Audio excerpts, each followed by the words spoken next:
السلام عليكم ورحمة الله وبركاته. إن الحمد لله نحمده ونستعينه ونستغفره ونعوذ بالله من شرور أنفسنا ومن سيئات أعمالنا. من يهده الله فلا مضل له ومن يضلل فلا هادي له. أشهد أن لا إله إلا الله وحده لا شريك له وأشهد أن محمدا عبده ورسوله وبعد. Terakhir tentang kalimat alla yu'azziba man la yushriku bihi syai'a. Allah tidak akan mengazab orang yang tidak menyekutukan Allah. Salatkah dia? Puasakah dia? Zakat, haji, dan seterusnya, menyembah Allah, melakukan kewajiban?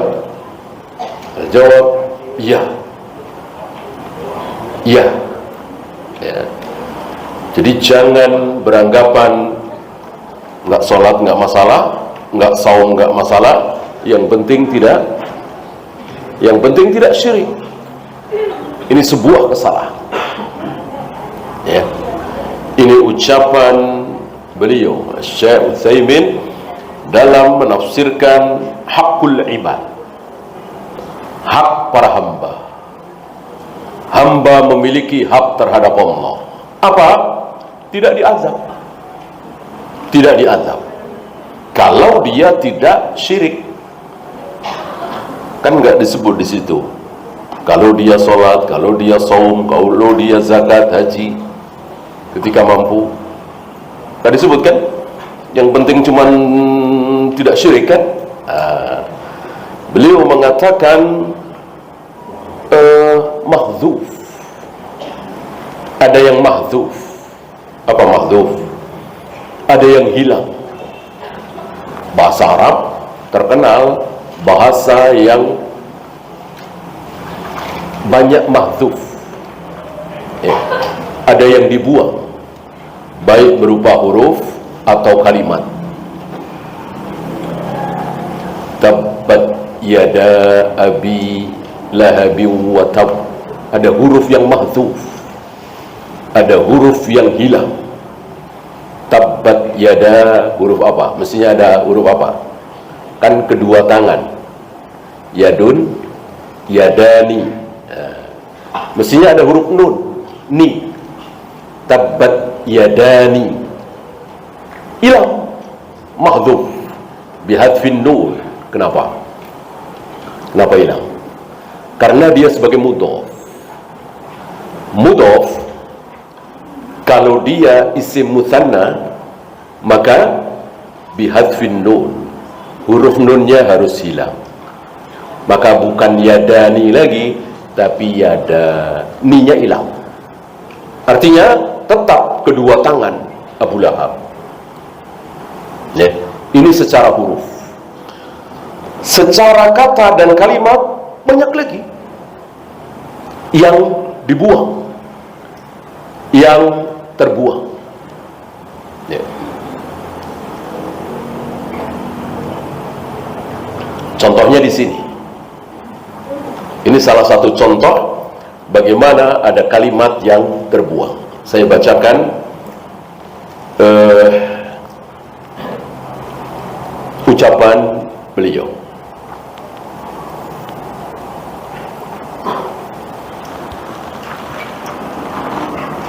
Dalam rangka menjelaskan bahwa hanya bertauhid, tidak menyekutukan Allah belum cukup. Harus ditambah dengan sholat, saum, dan seterusnya. Tidak berzina, tidak minum khamar, tidak berjudi, dan seterusnya. Ya. Jangan difahami bahwa maksiat tidak masalah. maksiat tidak berpengaruh pada iman. Ucapan siapa ini? Ucapan siapa? Mau berzina, mau minum khamar, mau berjudi, mau mencuri, nggak ngaruh, iman tetap. Siapa? Murji'ah, irja. Maka orang yang mengatakan Syekh Albani dan murid-muridnya Murji'ah ada dua kemungkinan. Pertama, dia tidak tahu siapa Syekh Albani dan murid-muridnya. Beliau termasuk yang sangat keras terhadap kaum Murji'ah, kaum yang mengatakan bahwa tidak sholat, tidak puasa, berzina, minum khamar, berjudi tidak berpengaruh pada iman. Karena iman itu percaya. Masuk gara-gara berzina, gara-gara minum khamar kepercayaan jadi hilang. Padahal kan sudah kita bahas kemarin, iman tidak sekedar percaya. Sebab kalau orang percaya itu pasti beriman, maka gimana kemarin? Abu Jahal, Abu Lahab beriman, Fir'aun beriman, bahkan iblis beriman. Iblis percaya betul apa yang difirmankan oleh Allah. Iblis tidak ragu sedikit pun. Fir'aun pun seperti itu. Fir'aun membantah Musa, wajahadu biha wastaiqanatha anfusuhum. Fir'aun membantah Musa dengan mulutnya doang.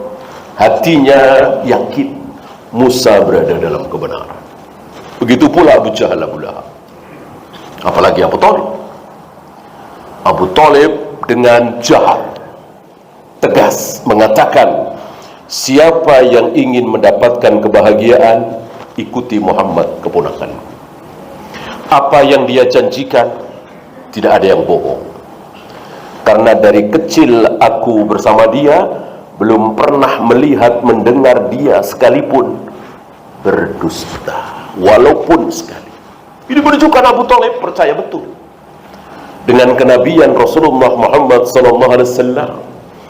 Apakah kemudian Abu Thalib beriman? Kalau beriman, ya tentu tidak kekal di neraka. Abu Thalib, Abu Jahal, Abu Lahab, Fir'aun, Iblis, semuanya kekal di neraka. Padahal percaya, tapi tidak beriman tentunya. Karena orang yang beriman akan diampuni oleh Allah, tidak akan kekal di neraka. Ya. Nah, beliau membahas bahwa saya bacakan, wa man lam ya'budillaha wa lam yusyrik bihi syai'an hal yu'adzab. Orang yang tidak menyembah Allah tapi dia juga tidak syirik, walam yusyrik bihi syai'an, tidak menyekutukan Allah dengan satu apapun, artinya dia bertauhid, tidak berbuat syirik, tapi dia tidak menyembah Allah, salat tidak, saum tidak, hal yu'adzab, apakah diazab? Al-jawab na'am. Beliau mengatakan jawabnya adalah iya, yu'adzab, diazab, walaupun tidak menyekutukan Allah.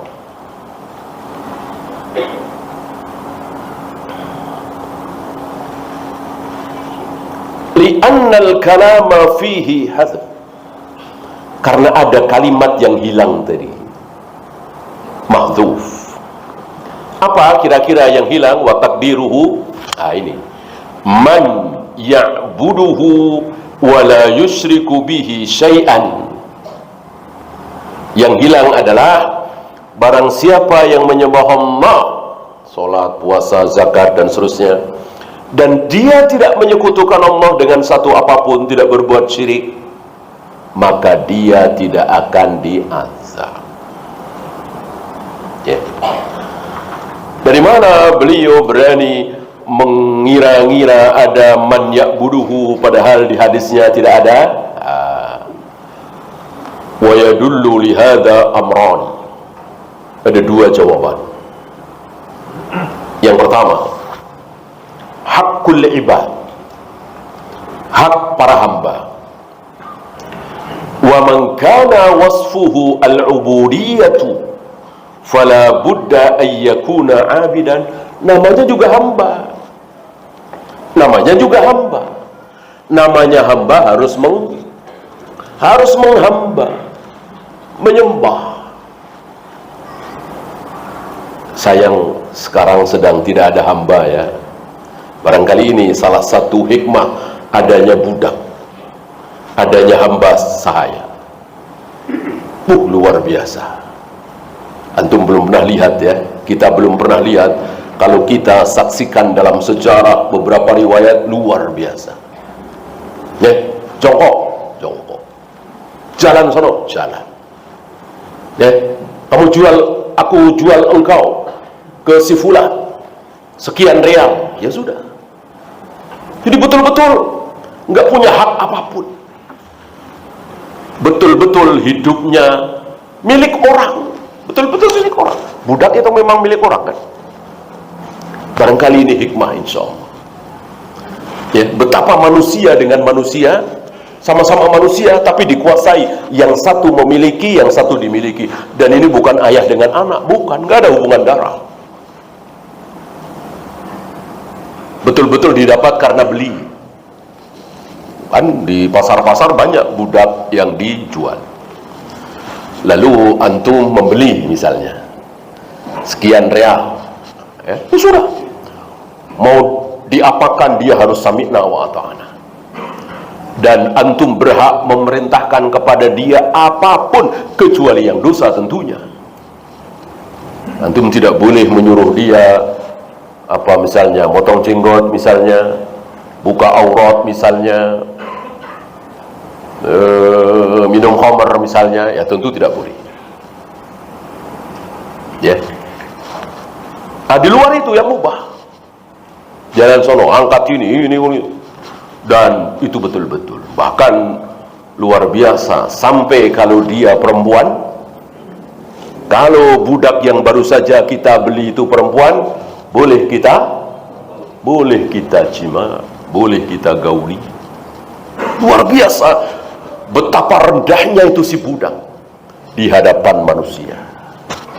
Lah bagaimana kita yang jelas-jelas hambanya Allah, budaknya Allah, kita manusia, Allah bukan manusia.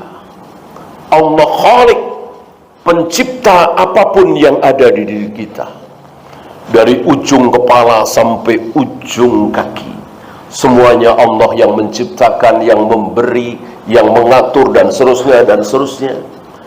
Tiba-tiba pagi-pagi sebelum matahari terbit, kita disuruh mengangkat kedua tangan, lalu rukuk, lalu i'tidal, lalu sujud 2 kali ya, 2 rakaat, setelah itu salam. Tiba-tiba kita tidak mau.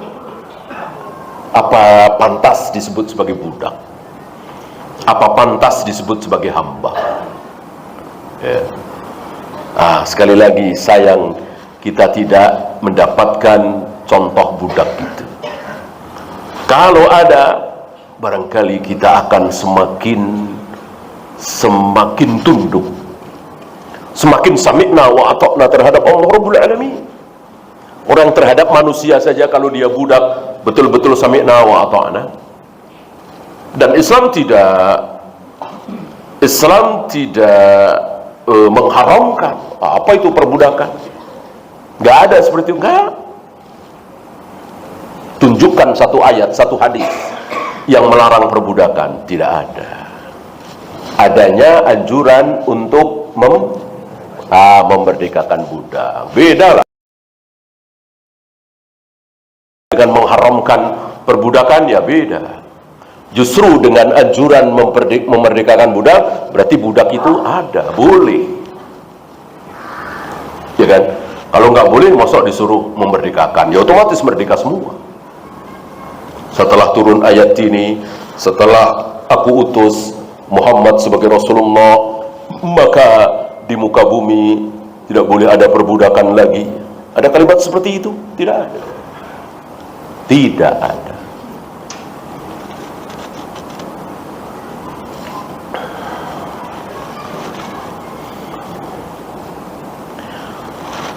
Fala budda ayyakuna abidan. Yang namanya budak, hamba saya, ya mau nggak mau otomatis dia menghamba, dia sujud, dia ruku, dia taat kepada Allah tanpa kritis, tidak boleh mengkritisi. Kenapa jumroh mesti dilempar? Kenapa hajar aswad mesti dicium? Kenapa subuh 2 rakaat? Kenapa untuk menghilangkan hadas kecil harus pakai debu, usapkan debu ke wajah kalau tidak ada air? Tidak boleh ada pertanyaan seperti itu. Kenapa? Budak kok pakai nanya-nanya. Sami'na wa ata'na. Ya. Nanti insyaallah. Entah tahun berapa, kita yakin seyakin-yakinnya sabda Nabi tidak mungkin batal, bahkan bahwa akan ada perbudakan lagi. Dan yang akan menjadi budak adalah orang-orang kafir. Yang memperbudak, yang menjadi tuan adalah kaum muslimin.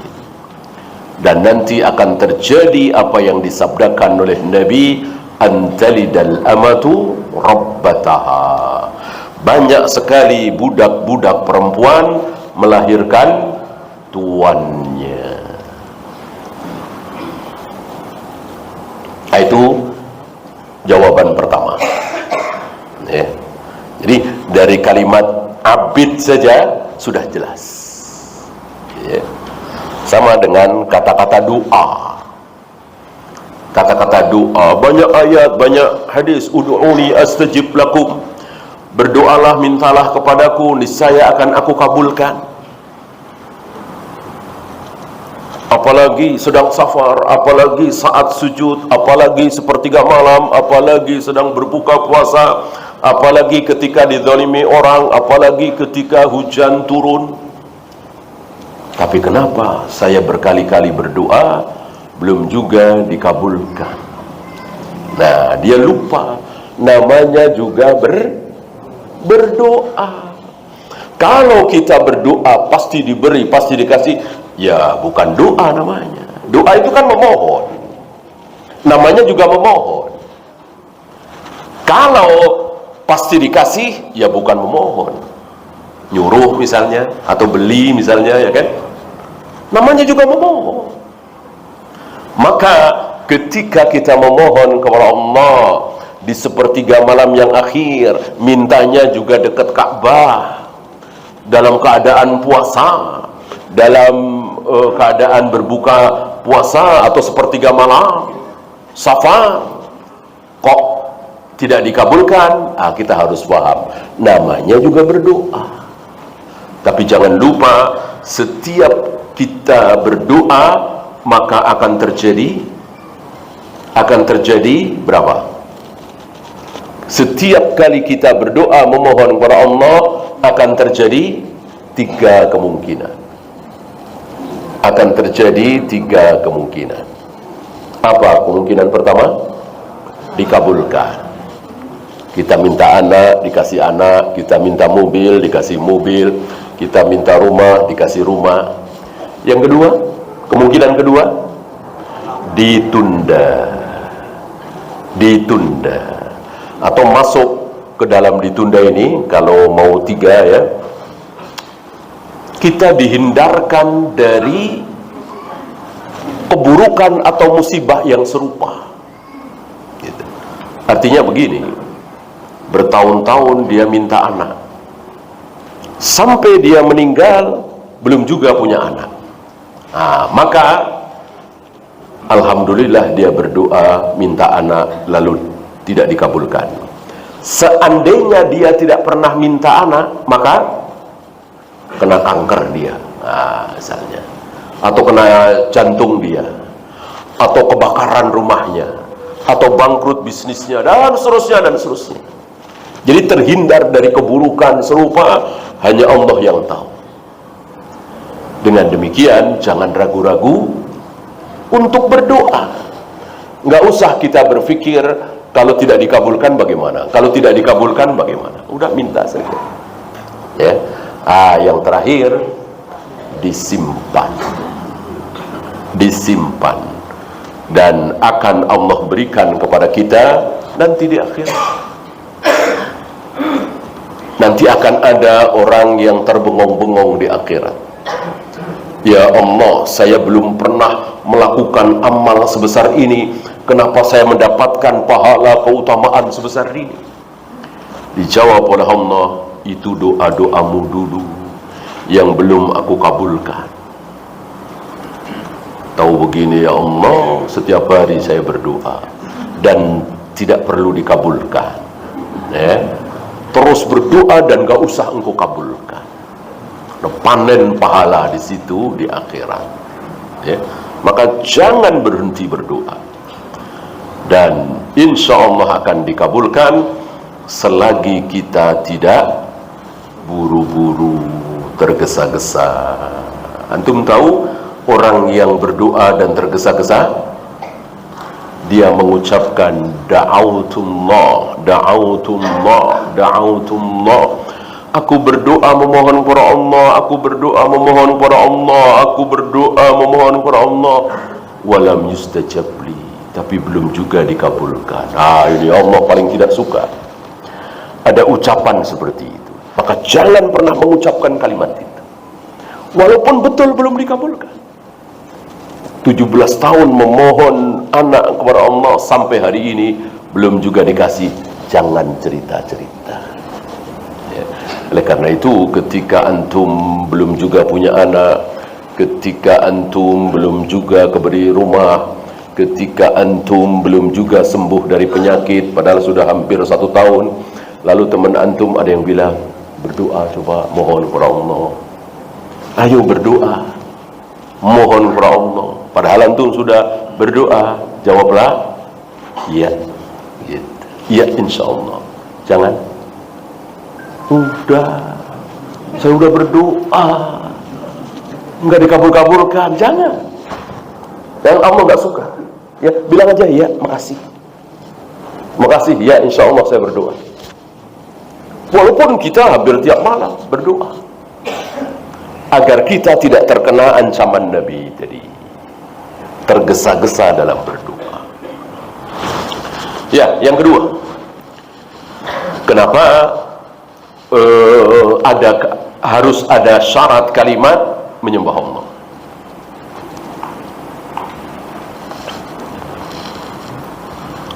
Anna hadza fi muqabili qawlihi fi ma taqaddam. Ini kan ada terusannya. Kalimat ini kan ada pendahuluannya. Apa? Ayya'buduhu wa la yusyriku bihi syai'a. Mereka menyembah Allah dan tidak menyekutukan Allah dengan satu apapun. Nah, lihat sini.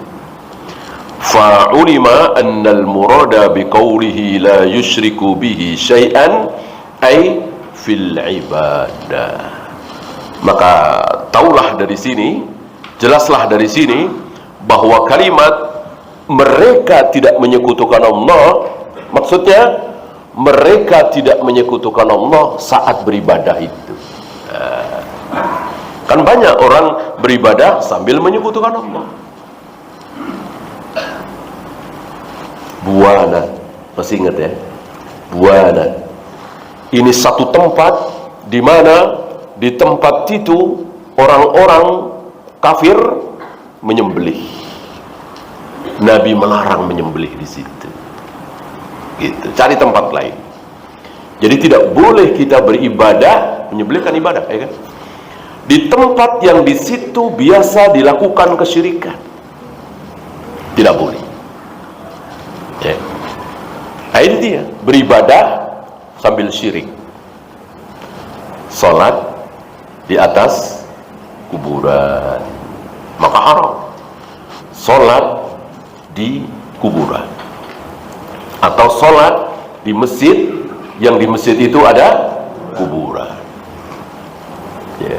Beribadah sambil menyekutukan Allah. Berarti maksud sabda Nabi la yusyriku bihi syai'a, tidak menyekutukan Allah dengan satu apapun, yang dimaksud ketika beribadah itu. Jangan sampai sambil beribadah sambil menyekutukan Allah. Ya. Maka termasuk menyekutukan Allah apa? Sholat sambil pamer, puasa sambil pamer, sedekah sambil pamer, baca Al-Quran pamer, dan seterusnya. Dan ulama-ulama salaf sangat berhati-hati dalam hal ini, sangat berhati-hati, sangat menjaga diri. Barangkali antum masih ingat kisah Ibnu Rajab Al-Hambali ketika membahas sebuah permasalahan di hadapan murid-muridnya yang jumlahnya nggak banyak, paling 11 orang. Murid-muridnya mengatakan pembahasannya luar biasa, dalilnya, hujahnya, istidlalnya. Nah, nggak lama beliau bersama ulama lain dan murid-muridnya juga diundang ke istana. Disitulah khalifah atau yang di bawah khalifah, mungkin amir ya, bertanya tentang banyak hal. Salah satunya yang kemarin dibahas bersama murid-muridnya, cuma tidak disebut ya permasalahannya itu apa. Dimulai dari ulama A dijawab begini, ulama B dijawab begini. Ini yang cerita muridnya ya. Ulama C dijawab begini, jawabannya biasa, datar-datar aja, jauh dibanding dengan pembahasan gurunya Ibnu Rajab Al-Hambali beberapa hari yang lalu. Tibalah saat Ibnu Rajab Al-Hambali menjawab. Ditunggu-tunggu oleh muridnya. Nggak taunya Ibnu Rajab mengatakan apa? Lewat saja. Lewat saja. Seolah beliau nggak tahu apa-apa tentang permasalahan itu. Udah lewat. Lewat saja, skip. Ya, udah gantian yang lain. Seolah beliau nggak tahu. Pulang, muridnya penasaran, bertanya kepada beliau, "Ya Syekh, kenapa engkau tidak bahas persis seperti pembahasan kita tempo hari? Apa yang keluar dari mulut para ulama lain? Biasa, datar-datar, nggak ada apa-apanya dibanding dengan hujah, dalil, istidlal yang engkau bahas beberapa hari yang lalu. Kenapa engkau diam saja?" Dijawab oleh beliau, "Waktu aku membahas masalah itu bersama kalian, nggak ada apa-apa di hatiku kecuali menjelaskan apa adanya, dipamerkan di hadapan Allah. Tapi tadi ada sesuatu di hatiku. Ada khalifah di situ, ada ulama-ulama lain. Aku ingin dilihat, aku ingin didengar, aku ingin dipuji. Ya, setan kan di mana-mana. Ya, maka aku jaga hatiku dengan tidak menjawab." Ini luar biasa. Ya, ulama-ulama salaf dalam menjaga keikhlasan luar biasa. Ya. Ada yang menangis saat memberikan ceramahnya, tiba-tiba pura-pura flu, sambil mengatakan flu itu padahal untuk menutupi tangisnya. Karena ulama salaf tidak memamerkan tangisan di depan manusia, di hadapan jamaah. Yang sering memamerkan tangisan di hadapan jamaah siapa? Torekot sufiyah. Ulama-ulama salaf tidak memamerkan tangisan. Imam Syafi'i kalau baca Al-Quran luar biasa. Banyak para makmumnya yang mendengarkannya menangis, bacaannya luar biasa. Kan salah satu ciri bacaan Al-Quran yang bagus apa? Ketika mendengarkan jadi takut kepada Allah. Ya, tapi tidak dibikin-bikin, ya. Tidak kemudian melongking-melongking. Nah, ketika beliau sadar banyak yang menangis, langsung ruku. Dihentikan oleh beliau. Ya, nggak kayak kita. Banyak yang nangis, makin semangat. Terus genjot terus, ya, sampai setengah jam. Ya, ini torekot sufi. Karena kita terus berpegang kepada dua hal supaya amal kita diterima. Hanya caranya mencontoh Rasulullah SAW saja. Ada satu lagi, apa? Ikhlas. Banyak kita ditipu oleh iblis. Satu aja, yang ikhlas terus, digenjot ikhlasnya. Mau nyontoh Nabi, nggak nyontoh Nabi, nggak apa-apa, yang penting ikhlas. Nah, sebaliknya nih, yang sudah banyak belajar tentang sunnah Nabi, contoh Nabi, gerakannya, rukuknya, iktidalnya, begini, begitu, nggak ikhlas, nggak apa-apa. Inilah iblis, penipu ulung, menipu kita. Maka dua-duanya harus ada.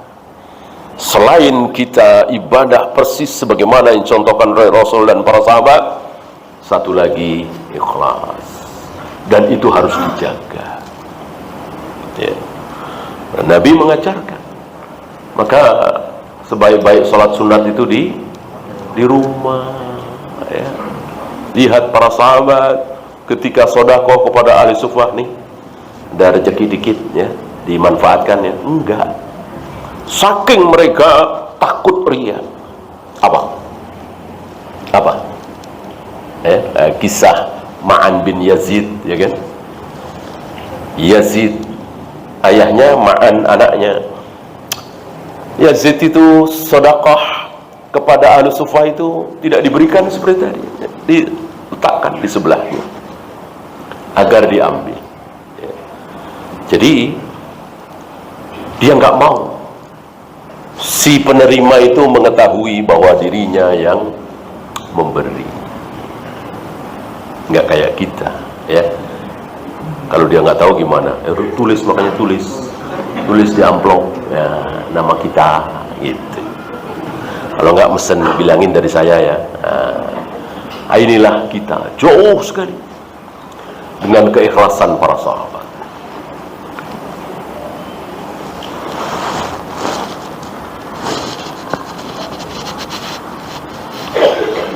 Kemudian beliau melanjutkan pembahasan afala ubashirun nas. Bolehkah aku sampaikan kabar gembira ini kepada manusia? Beliau sedikit membahas tentang terbaliknya huruf, ya. Mestinya kan ataf dulu fa, kemudian istifham a. Fa ala ubashirun nas. Maka apakah boleh saya sampaikan kabar gembira ini kepada manusia? Tapi dibalik, apa kalau diterjemahkan dalam bahasa Indonesia janggal sekali. Coba kalau diurutkan, a apakah, fa maka. Apakah maka saya boleh menyampaikan kabar gembira ini kepada manusia? Janggal sekali. Bahasa Indonesia yang sangat-sangat tidak benar, tidak baik. Ya tentu kalau diterjemahkan fa-nya dulu. Maka apakah saya boleh sampaikan kabar gembira ini kepada manusia ya Rasul? Gitu.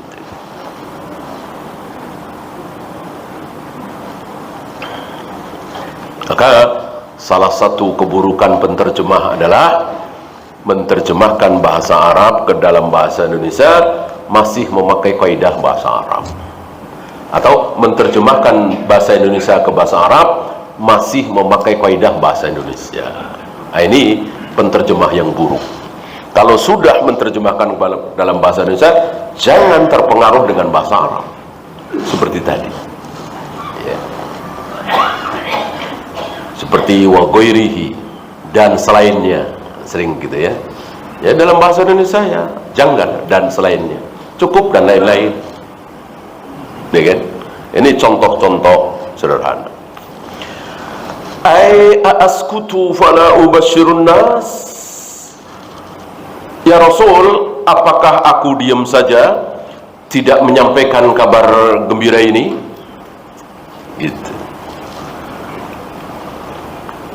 Beliau jelaskan antara hamzah istifham tadi dengan fa.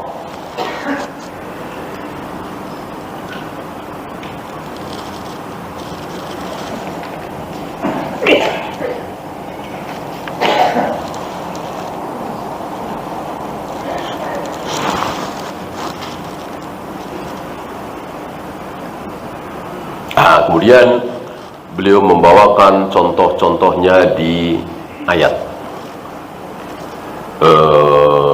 Al-Ghasyiyah ada, As-Sajdah ada, Al-Hajj ada, banyak sekali. Afala yanzuruna ilal ibili kaifa khuliqat. Hanya dulu kan, bukan fa-nya dulu. Afala yubsiru, sama ini, hanya dulu bukan fa-nya dulu. Afalam yasiru fil ard, sama kan, hanya dulu bukan fa-nya dulu. Wal bisyaratu hiya al-ikhbaru bima yasurru. Yang dimaksud dengan menyampaikan kabar gembira adalah menyampaikan khabar yang menyenangkan. Tafsir itu, bisyarah itu, menyampaikan khabar yang menyenangkan. Kan senang, siapa yang nggak senang? Ya. Dijanjikan tidak akan diazab. Senang kan?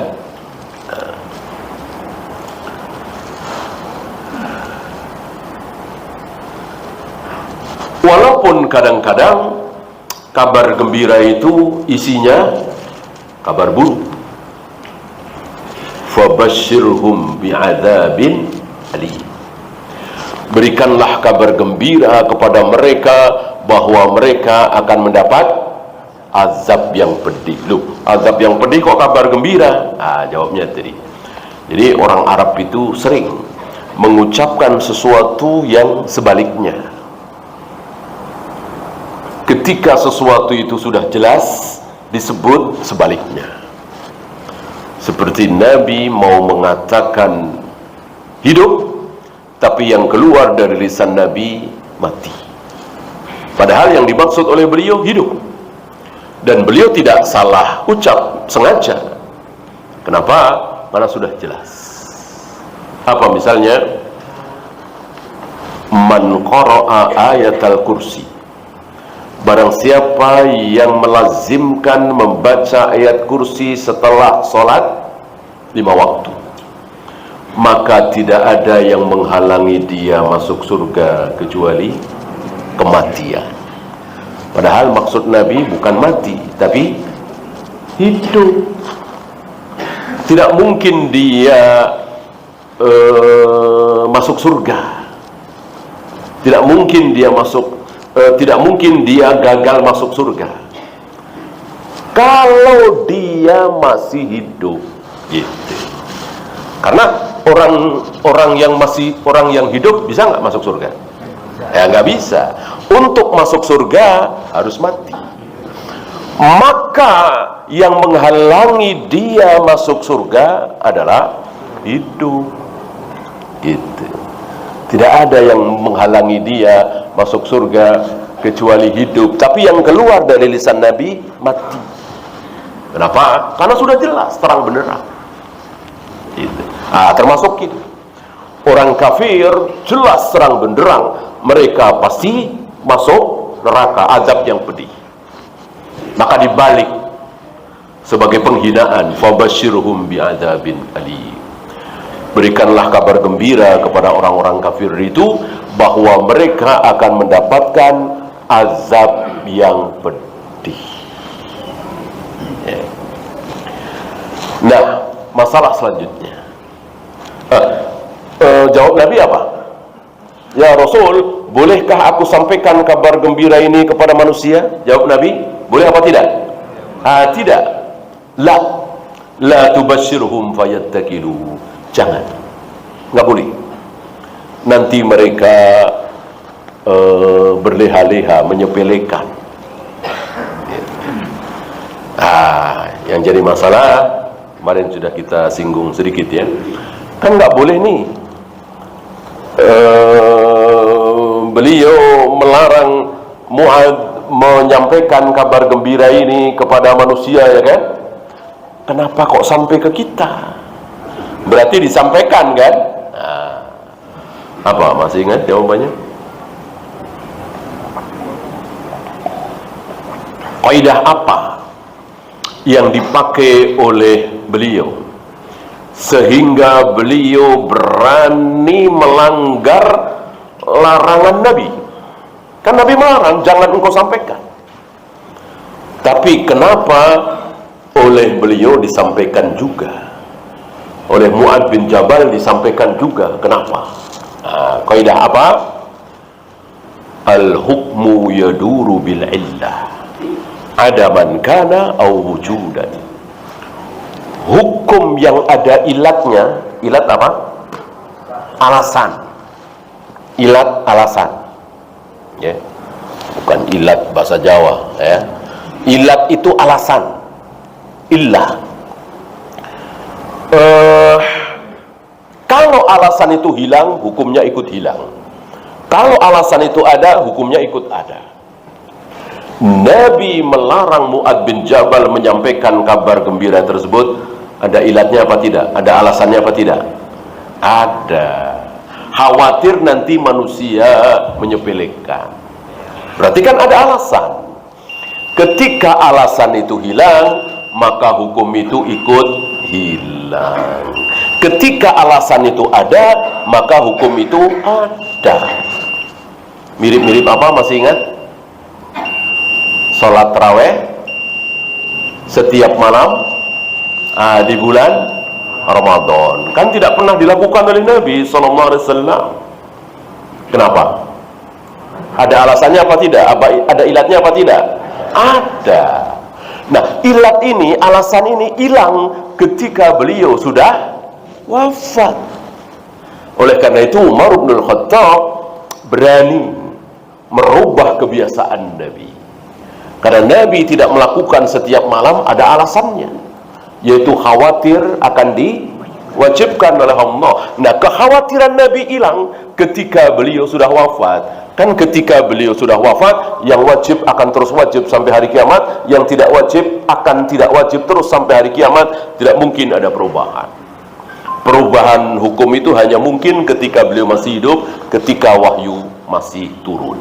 Wahyu sudah putus, Nabi wafat, tidak mungkin ada perubahan hukum. Maka hari itu sampai hari kiamat, sholat tarawih tidak mungkin jadi wajib.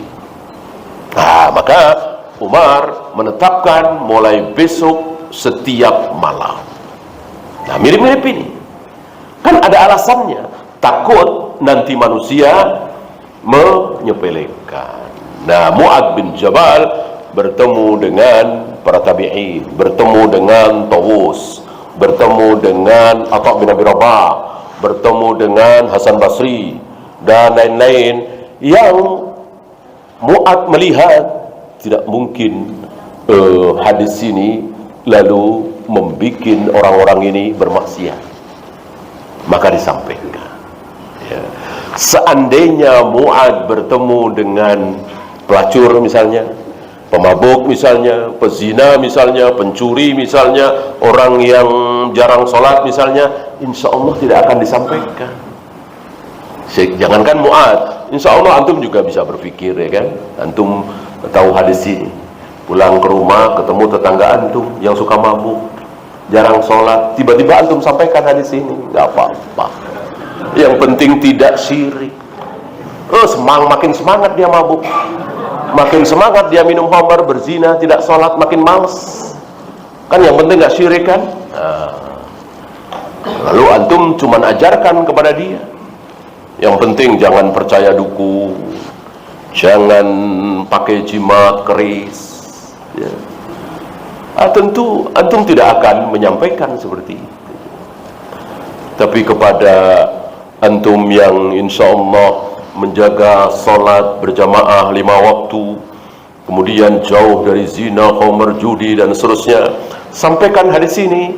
Masalah? Nggak masalah, nggak masalah. Insya Allah saya yakin, insya Allah tidak ada dari antum yang pulang dari sini lalu coba-coba, ya kan? Nah, yang penting nggak syirik, yang penting tidak percaya dukun, jimat, segala macam, ya. Ya, sekali-sekali lah. Insya Allah tidak. Inilah ilah. Ya. Wallahu a'lam. Ya, silakan. Adzan dulu. Sallallahu ala Muhammadin sallallahu alaihi wasallam. Wa akhiru da'wana alhamdulillahi rabbil alamin.